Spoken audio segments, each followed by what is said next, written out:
Ladies, my fellow mommies, we are always so busy, on the go, kids screaming in the back seat, sleeping babies. I have the ultimate hack for you. Welcome to the Stay Fit Mom Podcast with Krista and Tracy, your go-to girls for health, fitness, and keeping it real in mom life. If you can't seem to get in a good groove with your nutrition and exercise program, this is for you. We've coached thousands of women using macros for over 8 years, and I'm well known around here for my 5-day meal prep videos. What does a macro balanced meal look like?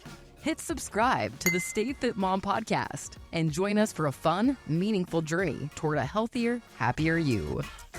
You got this, Mom. Welcome back to another episode of the Stay Fit Mom Podcast. I am joined by our top interview guest from last season, Dr. Jake. He is back. Welcome to the show, Dr. Jake. Hey, I'm super excited to be here. Last fall, when we recorded this, and then listening and following afterwards was one of the most exciting times for me. A little nerve-wracking to hear yourself on podcast and to think about all the things that you said, but it just gave me an energy and a new population of folks to really think about in my clinics in the last 6 months. And I'm seeing a lot more women in midlife, which is really exciting for me because I'm learning a lot more. My wife is roughly entering that range, and it hits home really close to all the special moms out there, and anything we can do to move medicine and health forward is just exciting for me. I feel like the last time we talked was revolutionary for me in terms of how I was looking at medicine. My interview with your wife, Katie, so much has changed for me personally. I feel so much better. I look at medicine different. It's been a helpful tool when I talk to people about medicine now. Tier 1 medicine was you're dying and we need to save your life. So reactive. And then tier 2 is, oh, you have cancer. We're going to see how long we can prolong your life. And then now we have medicine that is, we want you to live optimally. And how can we use medicine so that you're in optimal health? And that framework really helped me personally, because I think for a long time I've been like, don't put anything in my body. I'm just so fearful of it all. And so I want to say thank you for bringing a lot of clarity to me personally and our listeners. I think that's great. I would even add another level, and let's go foundational health, which is what I think a lot gets talked about on this podcast from the sessions that I listen to, is let's set foundational health. Let's focus on sleep. Let's build a basic week of health that makes us healthy and happy so that we can be there for our colleagues at work, for our family, for our own selves in the next decade and the next decade. And by stepping back 20 years, instead of catching in with the doc at 50 or 60 or 70, let's touch base with the doc or our health coach or all of the above. And let's focus on better sleep, better energy, better nutrition, good physical movement in our weeks so that we can delay medicine and use them when we need to, and then layer that on. And I would then say, use these metabolic or tier 2 meds when you're like, we have just not moved the needle from a health perspective with our week. We've gotten better. Now we have some, we'll say, optimized medicines. Maybe we got to treat a little blood pressure. Maybe the metabolic health isn't there and we're going to use a GLP-1, or maybe we're even going to be nutritionally more focused in a space. And then we're going to build reserve, physiologic reserve doing those. So if we get cancer, God forbid, we get a small heart attack, we sail right through that. We treat that a little bit, testing, a little chemo. And I don't want to downplay it, but if you have that reserve, you're going to get through those things. Yeah. And then eventually let's push tier 4 to the further down the road. And maybe it's a smoother ride. And let's focus on foundational health, then the metabolic health with meds. And let's push all that chronic disease stuff down the road. Love it. And right before we press the record button, you've been talking just a little bit about your own health with me and how doing those foundational basics of getting enough sleep every night has been revolutionary for you personally, right? Yeah, I turned 46 later this year. I've always been a super exerciser. I did add in strength training in the last couple of years that I neglected a little bit. I did some calisthenics and push-ups and pull-ups, but I hadn't really done the leg work that I do now. But in the last 3 months with the job transition, focused more on the clinic and more on my day-to-day patients instead of being in the hospital with phone calls, which is absolutely needed in the medical field. I'm so honored to have been a part of that. And I'm so thankful for all of my colleagues and nurses and medical assistants and hospital workers that take care of us in times of dire need. But personally, I sleep regularly now. And for all the biohackers out there or just bio data wearers like me, all my metrics are 20, 25% better. And the only difference for me is more regular sleep. And a lot of times I get 6.5 hours, but I go to bed at the same time. I wake up at the same time. I don't use an alarm unless I have an airplane to catch, which is 4 times a year. And that natural focus is just, I feel fantastic, Tracy. It's almost embarrassing to say how good I feel. And I was in shape before. I could do all the push-ups and run, and I did Ironman a couple years ago, but I didn't feel like I do now. Wow, just that sleep component being so important. Dr. Jake emailed me and said, let's talk about VO2. And he's since being on our podcast, you've been featured in Business Insider. Your mom was featured on Business Insider. And so let's start with your mom's story, her lifestyle, and what the article is about. Yeah. So my mom, Linda Kelly, 80 years young now, slightly closer to 81 than 80. School teacher from Texas, did 2 careers, worked 44 years, most of her time in Texas, 10 years in Louisiana, another 14 years in Colorado. And she never had a personal trainer. She grew up at an age where I think we put a lot of limitations on women. She did play some volleyball in high school, but there weren't a lot of sports. Women weren't endurance runners. I think there were caps on the distances. But she told me once that she just always wanted to be a runner. One time she even went to a track and started running when she was in West Texas, and her feet hurt because she didn't have any shoes. And she had 2 small twin boys, my brothers, who are 13 years older than me, and she just couldn't afford them. So she just put it away. And she did walk, though, because she liked to move her body.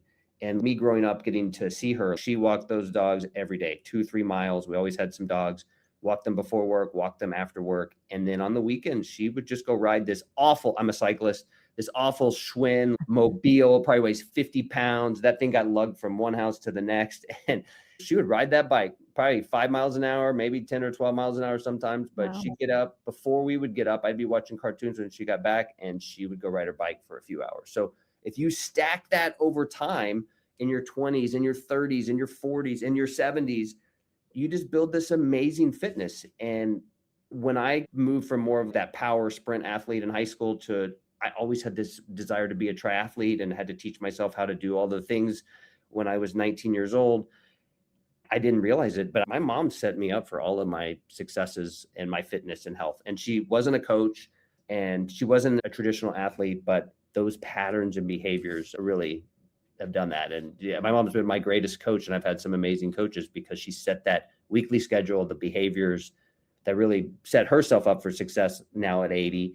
And then for me, and I think that story resonated. I initially wrote about it on my Substack, and it caught the attention of Gabby Landsberg, who's a wonderful writer for Business Insider.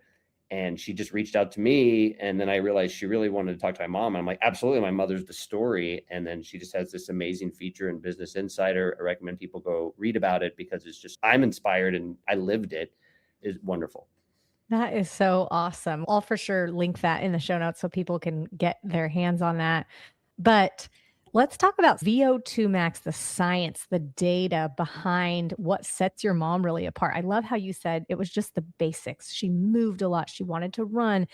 It wasn't super intense, but it was consistent over time, like you were saying, stacking. But let's talk about the science and the data that goes behind it. VO2 max sounds very clinical. Can you explain what it is in simple terms and why it matters? Yeah, I'll try to simplify the best that we can. And again, an exercise physiologist or a researcher could butcher this just because the intricacies are fascinating. But I think in a general sense, for all of us, even me, when I'm generally talking about this with patients, VO2 max is the body's maximal ability to extract oxygen during exercise. So think of it, this is the size of your engine.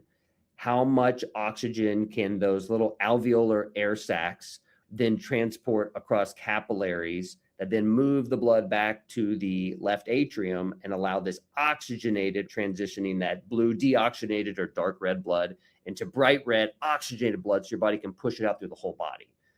So a bigger engine means your body can do more. You can climb more stairs, not 1 flight, 2 flights, 3 flights, right? You can carry your groceries upstairs without getting short of breath. You can recover from illness with less strain because you have more capacity. If you have less capacity or less physiologic reserve, your body's having to give all this energy to fight off pneumonia or recover from a hip fracture, and your capacity is low. You're not going to be able to maintain your body's normal functioning status. The reason why VO2 max, and we can call it, I really like cardiorespiratory fitness, right? Because that applies it's the heart, it's the vasculature, it's the lungs. Really what that's telling us is that your lungs work, your heart works, your liver works, your blood vessel works.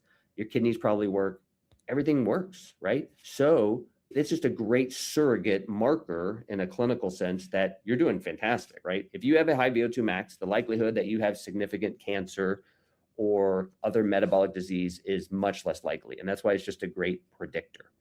So every physical thing you do in a day draws from your engine, right? Walking down the street, walking to the mailbox, carrying things upstairs. These are the symptoms I hear about in clinic.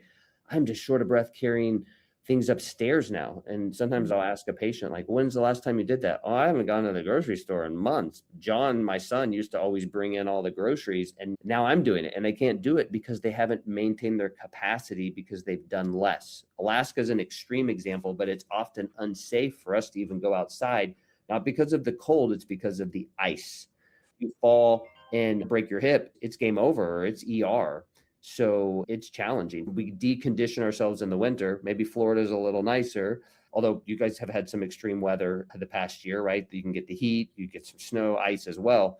We seem to hibernate and do less. So that's why you need to maintain this capacity. So when life's bumps hit us, we can tolerate them. We have the capacity.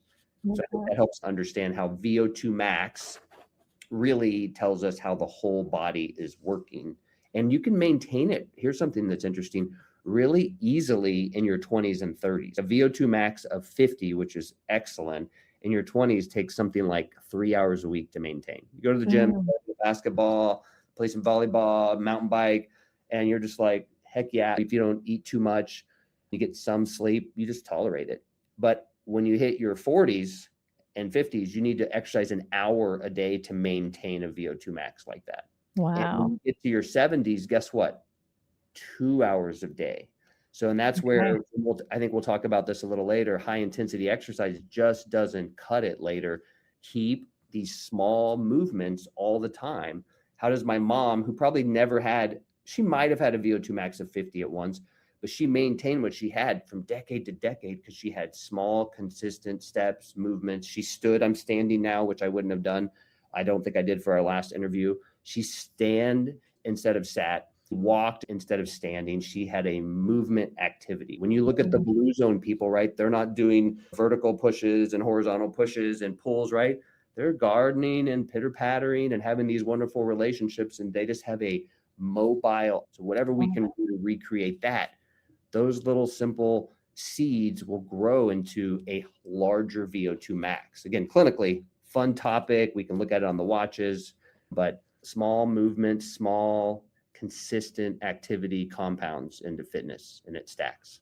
Let's talk about how you measure it. So if you're listening and you're like, okay, I know this VO2 max is super important. I want to know what my capacity is. Am I on track? I remember you and Katie talking about this is the biggest predictor of longevity and life that we have. I think that's the statistic that you use. Yeah, I think as a single measurement, because it's such a great integrator of multi-organ systems, right? I just told you it's going to integrate your pulmonary function, your cardiac function, your hepatic or liver function, your energetic function, all the way at the mitochondria and all the cells and all of your skeletal muscle. It's just a great integrator. So it's one of the best predictors of mortality that we have, because so many other things are very specific, right? You can have a really bad cholesterol, which can predict things, but without getting into politics on that statement. But if you have everything else is great, you have no evidence of insulin resistance, and you have a high VO2 max, your overall risk profile is excellent, right? So it's a great predictor. It's a great protector of health as well, because at some point you can exercise all you want, but if you're not getting sleep and taking care of yourself, you won't be able to maintain that. So I would say one step further wouldn't just be VO2 max as a predictor. And I don't know that this is officially studied, but it's probably your trajectory of your number, right? So we'll talk about how to measure this next, but if your number is 30 and it goes to 33, I am so ecstatic for my patient. And you're like, oh, but if you're 57 and you go to 47 and you still have a 90th percentile, what happened? A 20-ish% reduction. Did you gain weight? The weight's going to go into that factor. Did you reduce your workload of exercise? Are you not sleeping, recovering? Is your nutrition lower? Do you have cancer? Something is going on when you have these changes. So one step further would be, what's the trajectory? So how do you measure it? The gold standard for VO2 max is a cardiopulmonary exercise test. And any regularly pretty good sized city will be able to have access to that. Typically, your local universities, we'll call it a CPET, CPET, or CPX center. You'll be able to get a VO2 max. Now there's these even like, I hate to say it, but I think it's private equity backed companies like DexaFit and other companies that are really, I'm going to say, take advantage of the situation. People are excited about this number. There's a lot of facilities that you can get locally. My advice would be if you know some really good trainers or gyms, or ask maybe some physicians, but certainly anyone at a university setting will be able to direct you in a great way to get this done. The price will probably be in the $250 to $500 range. You can get them a lot cheaper, but it's not really that cost as much as are you getting a good test for you. So you typically do them on a treadmill, sometimes on a bicycle. And what you do is you do graded exercise. So we increase the either incline, the power output or resistance on the bicycle, or we increase the speed, or we do all of the above. It starts off easy. The testing portion lasts 8 to 12 minutes. You're going to reach your maximum ability to extract oxygen. So you're going to be wearing kind of a gas mask type feature, and it's measuring your oxygen in and your CO2 out. That's why it can be called a metabolic cart. And from that, we can directly measure how much oxygen you can extract. And that measure we look at is milliliters per kilogram per minute. So ideally, you get it in 30 seconds. Originally, this was done with these huge Douglas bags in university cardiopulmonary exercise test labs, because you would have to measure 30 seconds of sequential oxygen, because we didn't have these fancy metabolic carts that could measure things in a smaller cart that looks like a computer workstation that you can wheel around. And now we can do it more portably. So we're measuring the oxygen that's extracted, your CO2 out, and then we can just directly show what that is. And that basically is telling us how much you can extract at peak exertion for 30 seconds. And that number, because it tells us such a great integrator, VO2 max or cardiorespiratory fitness, it integrates how well your heart, lungs, liver, mitochondria are functioning. So that's the established test. You can estimate this with 1 minute walk tests, or really a Cooper 12-minute test. The military has different standards of their different 1.5 mile runs in boots and 2 miles. So that's something they're getting at. They're saying, are our troops strong enough, fit enough to survive deployment and missions carrying 40 to 140 pounds, whatever these crazy men and women are doing? It's amazing, right? You can also estimate it in many athletic teams. I think soccer, and there's some other sports that did this, will do a beep test, and you do a series of 20-yard shuttle runs, and the beeps get quicker and quicker. And if you fail 2 rounds, then you're out. The more 20-yard dashes that you can do, it now correlates to a VO2 max or cardiorespiratory fitness table. And lastly, we have wearables. You have your Garmin. I would say Garmin and Apple are probably the two. I think Fitbit may have an estimator. And what they look at is your resting heart rate, and then the maximum heart rate that you achieve. And then oftentimes they'll have GPS or velocity data and distance data.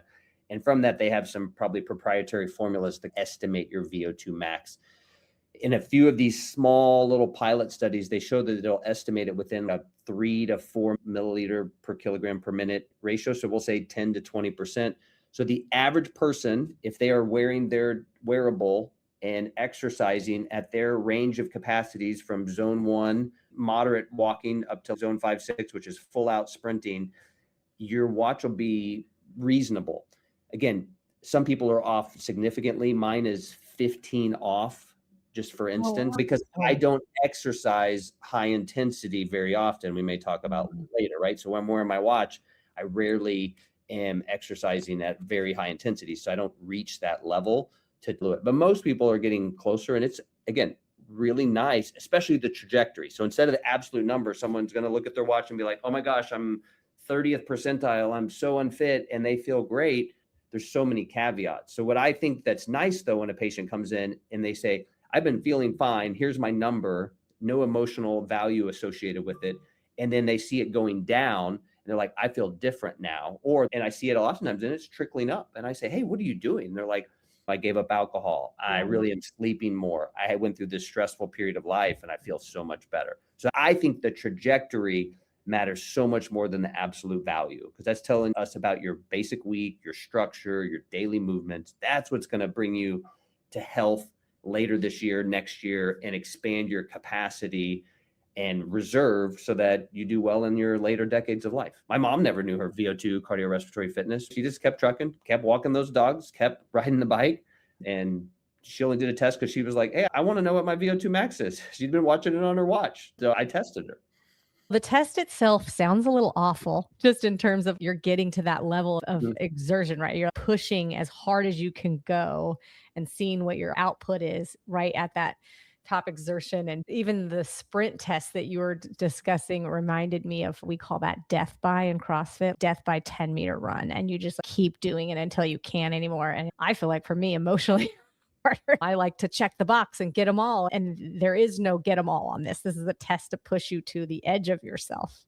It sounds like it could be brutal. So that's why, again, I think we like to anchor to fun, hard things, but you don't really need to know that data, right? What you really need to know is, say you use a wearable, you're like, gosh, I am never doing that crazy test that Jake and Tracy talked about. Cool. But I like looking at my number on the watch. Okay, keep it stable, maintain it. Hey, can you get it better? Yeah, how do you get it better?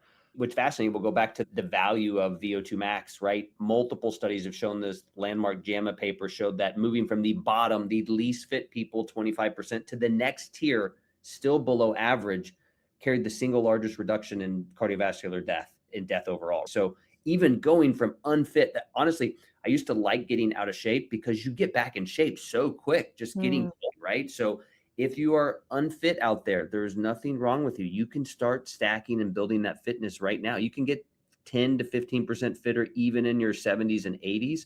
Wow. And now for most people, and even at that age, some people can get 20, 25% improvement at year one, maybe sooner, and then keep stacking that. So you don't have to do the max test. The moderate level stuff is the most important. I had a coach, Chucky V, amazing guy, 1988 cycling Olympics. He had me do a maffetone test. So maffetone heart rate is really the heart rate that I really like. You take 180 and you subtract your age. And that number, on average, probably 70 to 80% of people, is a great surrogate for the maximum period where you're burning a lot of fat. Some people might call this an aerobic threshold. I don't want to offend any of my exercise physiologists out there, but it's a great starting point. So let's take me, 180 minus 45, just for simplicity, even though I'm almost 46. And that heart rate is 135. So I try to do most of my exercise below that number because I can stack that day after day. Interesting. So by stacking that, what you could do if you say, I'm not doing your crazy test, is you can get a 2-mile walk loop, run loop, bike loop, something that takes, ideally 20 to 40 minutes at this moderate level. And you just keep your heart rate at 135 and you track it once a month. You're like, hey, I just do this. I try to be at my 135 heart rate.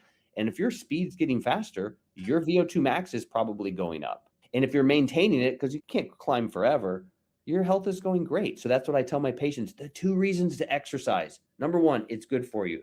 It eventually will make you feel better. It's going to make you live longer. You're going to tone up your muscles. You're going to teach your mitochondria how to work.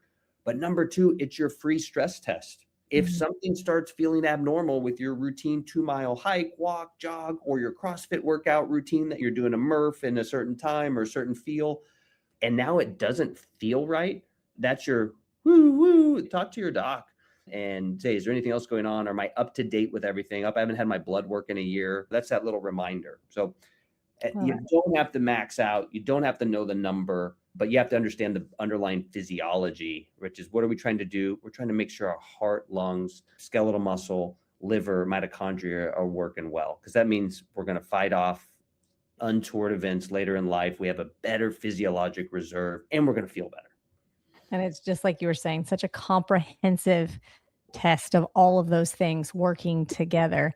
If you are an iPhone user and you have an Apple Watch, if you go to the health app, which is like the little heart on your iPhone, and scroll down to cardio fitness, that's where it's going to give you your trends of up and down. And you can see over time, you can do a year and see how your cardio fitness changes over time. You can do 6 months, day. And I just find that data so interesting. It's tracking you as you're walking. It's tracking you when you're working out hard. It's tracking all of these things. And that's where you can find it if you're looking for it. Yeah. And I'll do a further plug on that. The traditional metric in medicine is very episodic, right? We get our labs once, everything's great. You get the pass, or we say, hey, your labs don't look that great. You get the borderline pass. And the standard I hear a lot of patients say, I like you because you don't tell me this. You're overweight. You need to lose weight. I'll see you next year. But now you are empowered with this data. You don't want to get so wrapped up in it that you don't have a good day because your sleep score is off, right? That's where you got to look at the trends. So the first thing you should ask yourself is, how do I feel? And then you can look at the number and go, what does that mean to me? Is that going to change how I feel? So really get that subjective feeling first before you get the objective data. Now, Apple, I don't want to just plug Apple, I'm device agnostic. Many health systems are now going to be able to put this into their health system. So as doctors, we're not always aware or as interested in this because there's so many things coming at you. But your physician, nurse practitioners, your PAs, your therapists, your health coaches that are using electronic health records will probably have a lot of this data available. And then the Samsung type apps as well. There's a health piece there. I don't know if they're as well integrated. I'm starting to work with my clients when I do cardiometabolic health coaching, which is basically coach plus cardiology plus preventive medicine. And I'm starting to use a new app. It's not even new. It's been around 10 years. It's called Heads Up Health. And what I really like about it, there's a few other players in the space, is that it integrates almost all of the devices. So I have patients that are using Hume. I have patients that are using Whoop is a really popular one that's really great right now. Garmin, et cetera. They have inputs, APIs into all of that data into a HIPAA compliant space. And now you can pull labs from Quest and LabCorp and different things. And now they're making this kind of dashboard that you can trend not just your traditional laboratory health data, but now your cardiometabolic data. Wow. And to me, that's what's going to give us this insight of a physiologic reserve. You can't individually, I don't think, purchase Heads Up Health. You have to go through a physician or coach or therapist that does that. And again, there's other devices doing this. But the changes in medicine coming for all of us interested in non-episodic but continuous care and monitoring is really exciting. If you do feel overwhelmed, that's okay. I feel overwhelmed too. And I've been following numbers like HRV and resting heart rate since I was 19. So 26, 27 years. And it's just exciting. But again, at the end of the day, it's still, how do I feel? Do I feel better, worse, or the same than yesterday? Mm-hmm. And then overlay your numbers, and they typically will track or trend together. Okay, so I want to switch gears and ask how you blend VO2 max training with strength training. Are they similar? Are they different? We're hearing, especially as women, that strength training is so important for bone density. But how are we blending that with what we know about VO2? Yeah, I think that's great. I think unless you are an ultra endurance athlete trying to compete at this very high level, they blend really quite nicely. And even at that level, if you look at one of the best cyclists, or the best cyclist in the world currently, I don't think that's debated, Tadej Pogačar, he just gained in pro cycling. You want to be as powerful as possible at the lowest possible weight. So they have very high VO2 maxes, because right, have high, big cardiorespiratory capacity, and they weigh very little, or at least they do when they're racing. He put on 3-4 pounds of muscle because he wanted to do these kind of flatter, more powerful events. So even the fittest people in the world are going to the gym and getting strong. So how do they blend? How do they work together? They're not competing. They're complementary.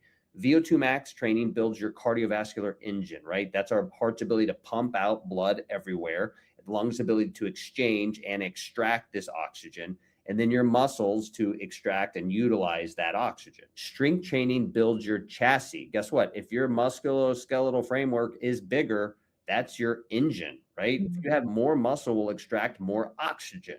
So building muscle, it actually is going to most likely for most of us increase our VO2 max. Again, if you're doing a endurance sport that has inclines involved, track cyclists, you ever seen those people? They look like bodybuilders that ride bicycles. It's crazy. Whereas then you go to the road cycling and then you see, oh, them legs look pretty good. They're pretty powerful, but those arms, they look like supermodel arms because they really want all their power and musculature in their lower extremities. So they're not competing. So how do you do them together? Well, you need both. You need the engine, you need the chassis, strength of the chassis. The engine is the heart, lungs, muscles. You need to do both every week. So I think in a perfect week, you're doing your cardio, say 3 to 5 times a week. You're getting out there, you're trying to do 30 to 60 minutes. Is it a power walk? Is it a hike? Are you doing a Peloton? And then you do your strength training 2 to 3 times. For my patients, it's all about building your basic week. So if a patient says, Jake, I have 3 hours a week, 3 times I'm going to do 1 hour. Then I say, you do 30 minutes of strength. I change my direction. Used to, I say cardio, then add a little strength. Now I say, first 90 minutes of your 3 hours is strength training. You can do most of your strength training. and 30 minutes that you need 3 times a week. If you only have 2, that's great, do 2, but that's 60 to 90 minutes of strength training. You got to protect that. Now you're saying, hey, I really got 3 hours. I'm going to do 3 1-hour workouts. Then you just put your 60-minute workout in and you mix it up. You warm up and do some zone 1 cardio. Hey, 180 minus your age, right? Maffetone heart rate. So you do 100 to 135, you get nice and warm, and then you strength train. If that's too boring for 30 minutes, if that's too boring for you, do 10 minutes, 15 minutes of cardio warming up. You're like, oh my God, I can't be on the treadmill anymore. Then go do your circuit routine and incorporating your strength training and really focus on the legs. They're the largest muscle group in the body. I like to superset because you want to give your legs a chance to break. And I don't really like the gym. I just like how I feel afterwards. So I do a primary leg movement. So a hip hinge, like a deadlift or an RDL or a single leg deadlift, something like that. And then I'll do a push. You can do a push-up, you can do a bench press, you can do a pull, right? And then you can superset for 3 sets. So then you do a leg exercise with an upper body exercise. You can even triple set. You can do a leg, then you can do an upper, then you can do a core. And then in about 10 or 12 minutes, you've already done 3 really important exercises. And then I go to my next leg. So maybe now I'll do more of a squat, a goblet squat. Maybe you're doing a barbell squat. Maybe you're just doing an air squat. And then you alternate it with the other push or pull you didn't do, and then maybe an ab. And in literally 20 minutes, you can probably have 6 sets of legs, 6 sets of upper body, 6 sets of core done, and you're done. And then you do a 5 or 10 minute cool down. And then in 30 to 60 minutes, you've now done strength training and cardio. So I think if you could do 3 times a week for 1 hour, you'd get your cardio and your strength in. And if you follow the American Heart Association and their cited studies, 180 minutes of cardio and strength training a week, you're going to reduce your mortality 20 to 40% there. So that's no brainer.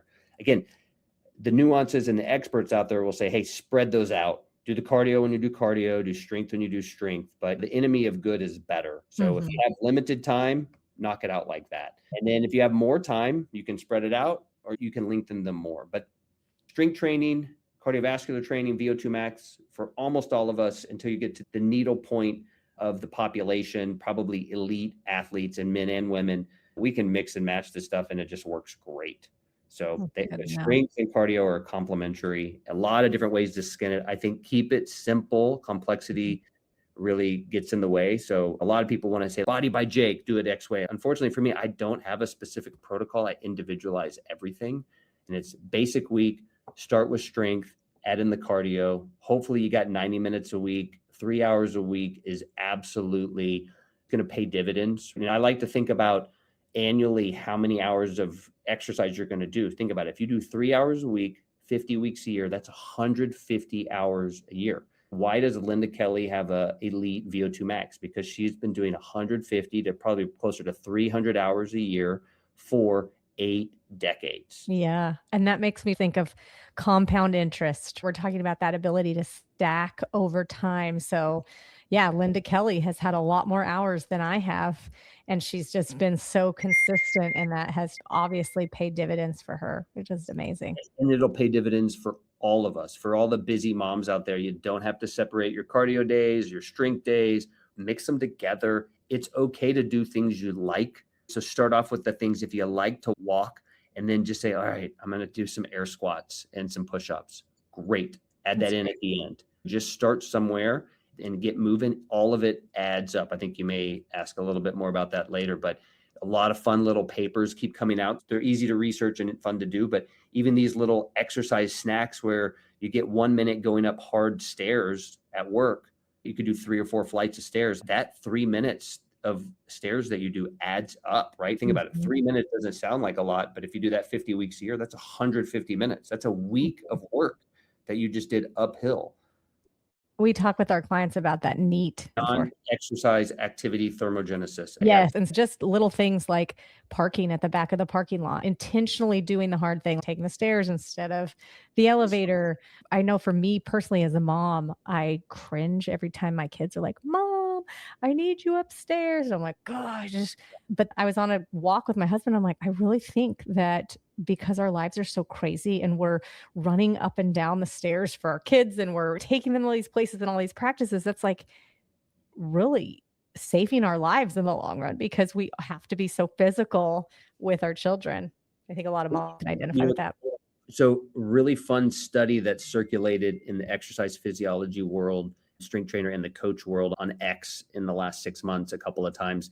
And what this group did, and I can't remember the total number, but it was something like 20 to 40 cyclists in a group. So it wasn't large. They were very well trained, but not quite the elitist. So these weren't Tour de France riders, but they're way fitter even than those of us that do like an Ironman and are relatively quick, like very fit folks. And what they grouped them, they did the exact same cycling training. I think they did about 10, 12 hours a week of cycling. So very fit individuals. And then they randomized one group to do as few steps as possible. And I think they put it as don't walk extra steps more than 5,000 to 6,000 steps per day. And then they had the other group say, hey, do 10,000 plus. And it ended up being the separation was like one group did 11 or 12,000 steps a day. And one group did 5,000 or 6,000 steps a day.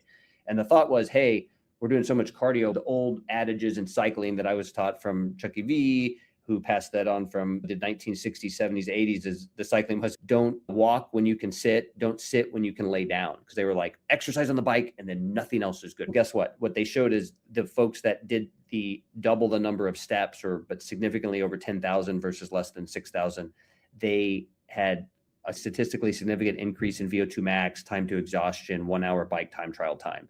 So what they showed is that low-level NEAT, non-exercise activity thermogenesis, is good for recovery. It's good for mitochondrial efficiency and teaching our body how to do things. And it makes you think about the blue zone people and my mom that are just pitter-pattering, standing instead of sitting, staying active, going up the stairs to take care of the kids. I have the exact same sentiments. 3 years ago, I'd have been like, oh my gosh, I am not going up the stairs again. Now I'm like, okay, I guess I'll go up the stairs. Maybe I'll get to 10,000 steps today. And stacks up. I absolutely think so, Tracy. I think what you and your husband were talking about absolutely matters, adds up, stacks, compounds, and you'll be able to do the stairs in your 80s and 90s now. Let's hope. I think that's pretty amazing. I was going to ask you about is CrossFit because I'm a CrossFitter. What are your thoughts on CrossFit? Because I feel like CrossFit blends a lot of these. Yeah. So I think the pure exercise physiologist in me, not that I'm fully trained in that, but want to be, says for pure training, zone 1, zone 2, you need focused heart rate caps, really teaching that mitochondria, sustained, consistent pacing, be that on a bike, be that swimming, be that running or hiking, build that low intensity VO2 and stack that times, right? So my standard protocol, like I try to ride my bike or run and alternate and keep it all week. I do 50 to 60 minutes running or cycling almost every single morning, often with the dog or with Katie on our trainers, and I can read and look up papers and longer on the weekends. So the purity of that is wonderful. But then I got to find 20 or 30 minutes to go strength train 3 times a week, and that's very challenging. The simple way to really incorporate is something like a CrossFit. So I think where CrossFit really shines is the diversity of movement, the focus on cardio and strength training. Where it's hard is we're very competitive in nature and people will push a little hard, right? So I wrote an article on skip the middle or zone 3. Oftentimes we'll find out that we work medium hard, and that's kind of a hard area to recover from. So the benefits of zone 1, zone 2, all that talk that we get about it is it's very repeatable and you're not going to overstress yourself, be sore, and then have lower capacity workouts the next day. So if you want the maximal efficiency, you're going to do a little bit more complicated pattern where you do your focus low intensity once or twice a week. 3 times you do your strength training, which will be a little higher intensity. But for simplicity, CrossFit is just absolutely fantastic. Hit all the movements, do the cardio, do some harder stuff, and get after it. I think if you can put a governor on yourself when you're doing CrossFit and not going crazy with muscle ups and or power movements and going, okay, I'm going to do the deadlifts, but I'm just going to pace myself. I'm not going to race through them. I think it's fantastic. And then some of these men and women in their 20s and 30s, they are absolutely incredible athletes and incredible power. And you get away with so much in your 20s and 30s. It's much more difficult for the recovery, for the tendons, the ligaments, soft tissue later in life. So you just got to be very careful of pacing yourself and be like, I don't need to do a pull day. My arms are done this week. Sometimes you mix the movements. But if someone said, hey, I'm going to do CrossFit once or twice a week, that's my main strength, I think that's great. Just pace yourself. I try to have good technique in the movements and don't go too hard, particularly with the resistance training pieces against you. And I think that's fine. I think that's a great integrator. And that's kind of how I live, to be honest, but I kind of do cardio and then do my strength training and then go all around. I don't mix it quite the same, but I've always been a fan. To your point, I just don't like to exercise that hard. I'm actually a low intensity guy. So I only go hard once a week, if that. It's funny you say that because just last week I did this CrossFit workout and I work it at home by myself, which I feel like eliminates kind of that competitive nature most days. I'm not competing against anybody right next to me, which is a big thing in CrossFit where you're putting your time on the board and you're looking at the people next to you and you want to try and beat them, so to speak. So working at home eliminates a lot of that. But there was this workout that I did last week and it wrecked me. Just for context, it was like you have 5 rounds of 3 minutes of work, 3 minutes of rest in between each round, running, power cleans, burpees over the bar. And the whole day I was like, I can't function. I was so fatigued. And even the next day, my body's not recovering from the amount of output. But to your point, I think what you're saying is if you're working out like that regularly, your body just can't pick the parking spot at the very end of the lot. You're like, I know I'm training to try and be less killable, but if my assaulter is coming to get me and I'm like, just take me because I can't run away from you. I'm so sore and fatigued. Then obviously there's something wrong with that. So I guess a better question, let's go. Why are there so many studies showing like HIIT, high intensity interval exercise training is so helpful? Those studies are really relatively easy to do, right? You can take 6 to 20 people, put them in 2 groups, study them with these focused workouts. So you come into the gym, we have you do this bike stuff or this powerlifting stuff, and then we retest your VO2 or different strength or cardio metrics in 12 weeks. And you go, we got 12% better. We got 25% better, right? But what they're not showing you is what's the longitudinal effect of that? Is that going to compound the next 12 weeks, the next 12 weeks? So you're 48 weeks out, not quite a year. Did you get 48% better? What the exercise physiologists on the endurance spectrum will say is that's your finishing work. You can only do that once. The high intensity, you do a round of 6 weeks of it, boom, you get 8, 10, 12% better. Absolutely. But if you want your mitochondria to work better, you really got to just start stacking that zone 1, zone 2 in there. So for my clients that really like to go hard, I say once a week, get after it. Whatever it is they like to do. Is it the bike? Is it the run? Is it the swim? But if your goal is a higher VO2, and these are often fairly fit individuals and they're plateauing, you got to just stack the zone 1, zone 2 once a week. I think you can still go hard, recover from it, and keep going. What we want is to reach end of year 1 and have more total hours. So if your hard workout, even though it absolutely is a stress and your body's going to recover from it, but if it prevented 3 hours of cardio and then at the end of the year, you've done that 50 times.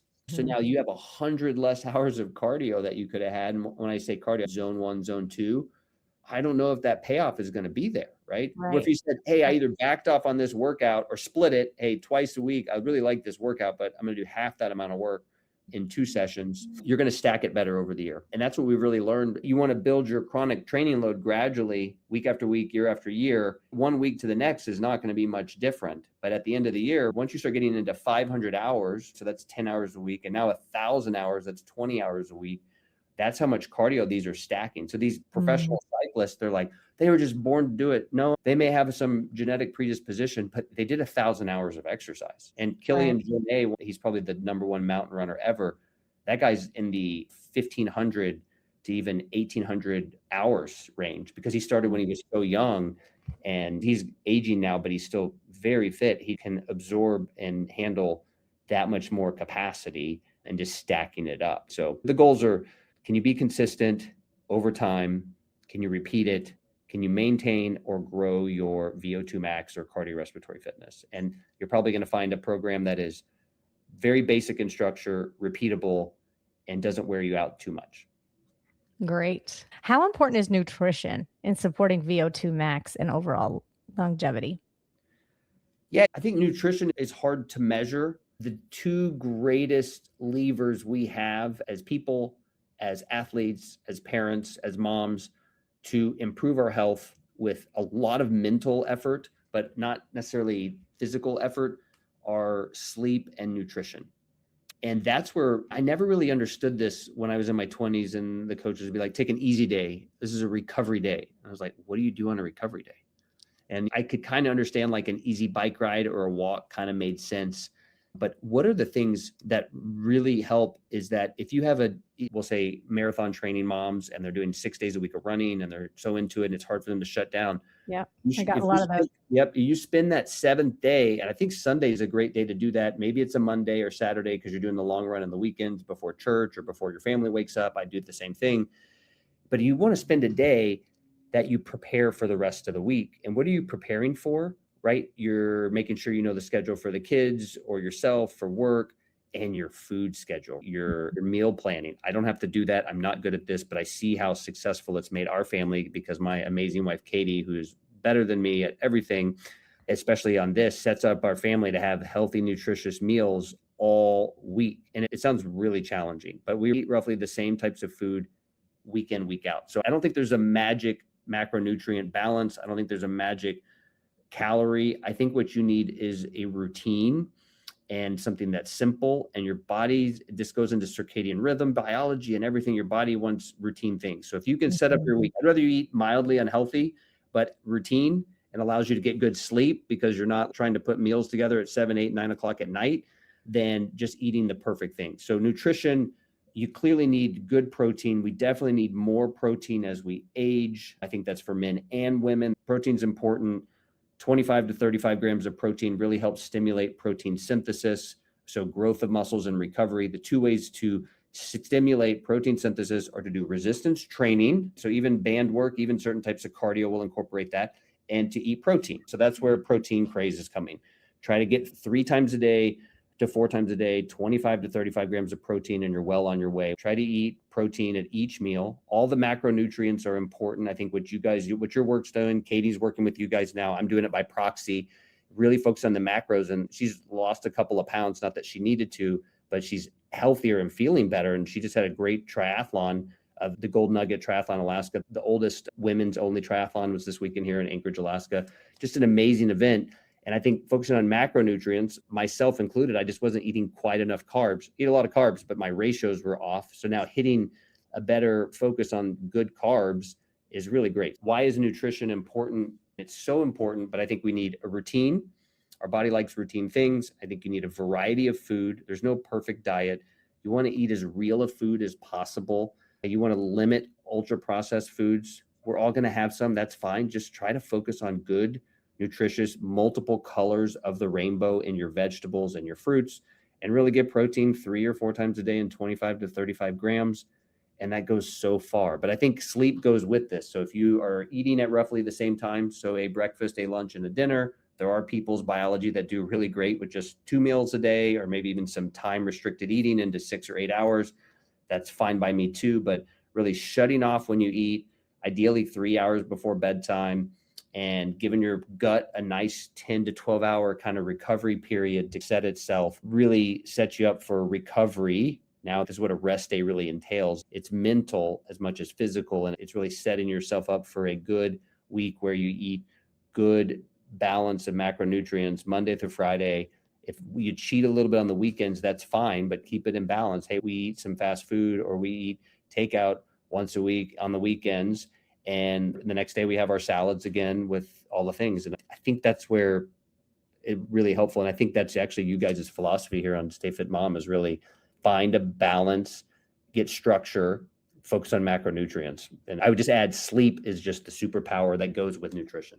Love it. I love hearing how your wife's been so successful at honing in on her macros and tracking, because it is so eye-opening when you think that you're a healthy eater and then you start logging things and you're like, oh, I'm not getting nearly as much carbs as I thought I was, because carbs is such a general statement. I think in America, we just think carbs are everything. Just carbs without fat are vegetables and sweet potatoes and highly nutritious foods that your body's begging for, that will make you be able to sleep better at night and handle these high stress situations that come from exercise, running a family, running a business, working, all the things. I love that it's all interconnected like that, and love hearing how it's been beneficial for your family One overall. other thing I would say that this is where I think I've been helpful to our family is fiber.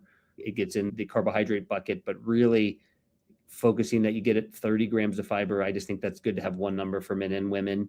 And some people need a lot higher. Some people are very sensitive and lower, and trying to get that through real foods is ideal.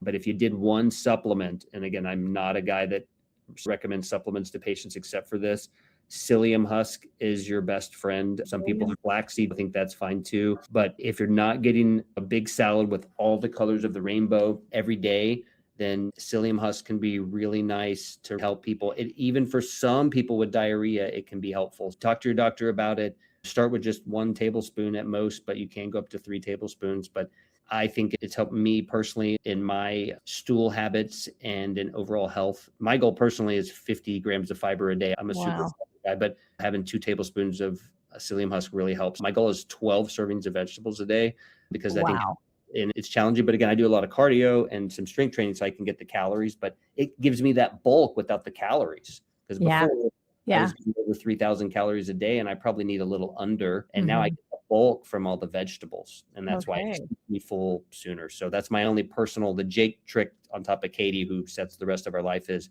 add some psyllium husk and go a little crazy on the fiber. Again, that's me. I don't prescribe that to everyone. For my patients, really try to find that 30 grams and then titrate up or down based on how your bowels and how your gut feels and your hunger feels.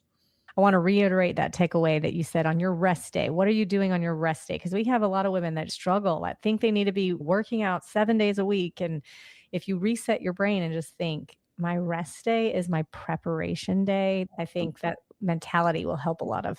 And I think that's where you say, I'm going to get 10,000 steps, like pitter pattering around the house and going for those short walks after your meals. I think that's great. I'd rather someone say, hey, on my rest day, I had nothing structured. I went and walked to the mailbox or walked to my neighbor's house 3 doors down after lunch and after dinner. And that got me to 8,000 or 10,000 steps. That's what you're really looking for. And that's what I do. To me, that still counts as an exercise day when I do that, right? Yeah. It's neat. It's zone 0 exercise. You're letting your mitochondria really absorb the week. It's a great way to do things. Okay, I'm going to just ask one final question, Jake, because I feel like we have covered so much in our time together already. What's one belief about fitness or aging that you wish more women would let go of?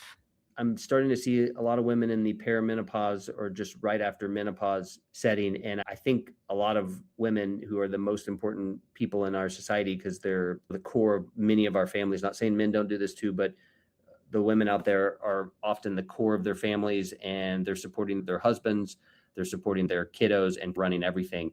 And I think they say, my life's over. I'm just focused on the kids. I'm just focusing on my spouse. This is my job. It's too late for me. I can't be that powerful athlete that I was in high school or in my 20s. And you know what? That belief is just completely wrong. Look at my mom. She wanted to run in her 20s, and for 40 plus years, she never run. At 63, she read Born to Run, amazing book, and it reinvigorated her and let her find that past love or desire to want to be a runner. And she started running, and she completed 6 half marathons and probably ran, I think the longest she ever ran was like 16 or 17 miles in Leadville, Colorado at 10,000 feet. And yes, it was probably slow, but a woman in her 60s and 70s and now 80s that can run. And she did it herself. She didn't ask me to coach her. She didn't let me or anyone in the family know until she was running. And I bet she actually built her VO2 max. I bet she was 22 or 24, and then she got higher. So women are told either explicitly or implicitly, your bodies are in decline, menopause. We don't even have time to get into HRT. I think women need a guide through these very important periods. But menopause isn't an endpoint. That can absolutely be a starting point. Fitness and health do not belong to the young. Fitness is in the domain of the willing. You can start with 5 minutes, you can start with 10 minutes, and you get up to 30 minutes, and you get to 150 hours in a year, 3 hours of fitness. Your VO2 max will go up 25% by the end of this year. And again, that may be 20 to 24, but that is meaningful. You just reduce your mortality. You're going to feel better. You absolutely can do it. And 50s is a great time to start. 60s is a great time to start. 70s is a great time to start. Even 80 is a great time to start. Even octogenarians can probably raise their VO2 max 10 to 16%. So you absolutely can do it. There are going to be challenges. There's going to be roadblocks. Your body may hurt. You may need to see your doc, your OBGYN, or an endocrinologist. You may need to be on HRT. You may not, but you absolutely can build fitness even after menopause. And as I think I'm illustrating, I may not be able to run a mile as fast as I once could, but I think I'm going to feel better in my 50s than I do in my 40s. But I'm working at that right now for 3 more years, right? My goal is focusing on a 1,000-day plan. And in 1,000 days, if I've done 1,000 more hours of strength training and cardio and hopefully 7 hours of sleep each of those nights, I'm going to be better. And so are you.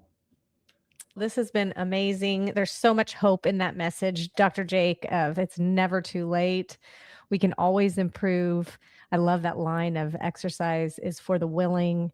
And so we hope that this episode inspired you today. And we can't thank you enough, Dr. Jake, for taking time out of your incredibly busy schedule to teach us so much about this topic. So thank you. Thanks, Tracy. I'm available. I have a Substack, Jake Kelly. It is my website. I'm really excited about improving the health of the nation.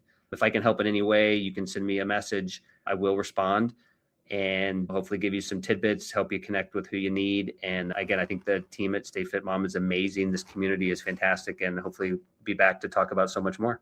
And I love that people are already reaching out to you on Substack. Thanks, Tracy. And everyone out there, get moving. I'm going to go for a walk. We appreciate you tuning in to the Stay Fit Mom podcast.